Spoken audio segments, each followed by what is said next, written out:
आपण पाहतात मायमावी news channel. Naigaon तालुक्यात वादळी वारे व विजांच्या कडकडाटासह पाऊस, नुकसानग्रस्त शेतकऱ्यांना आर्थिक मदत देण्याची मागणी। नांदेड जिल्ह्यातील नायगाव परिसरात दिनांक 16 जून 2024 रोजी रात्री 9:30 वाजता अचानक वादळी वाऱ्यासह कोसळलेल्या पावसामुळे अनेक शेतकऱ्यांच्या घराचे, शेतीचे नुकसान झाले आहे। त्यामुळे त्यांची कुटुंबीय उघड्यावर पडली आहेत।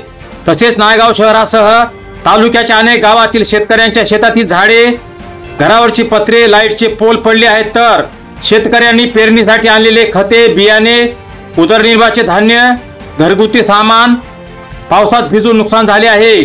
सदरील सर्व नुकसानीचे संबंधित प्रशासनाने तत्काळ दखल घेऊन नुकसानीचे पंचनामे करून संबंधित शेतकऱ्यांना आर्थिक मदत द्यावी, अशी मागणी सामाजिक कार्यकर्ते श्री गजानन चव्हाण यांनी केली असल्याचे आमच्या प्रतिनिधीने कळविले आहे।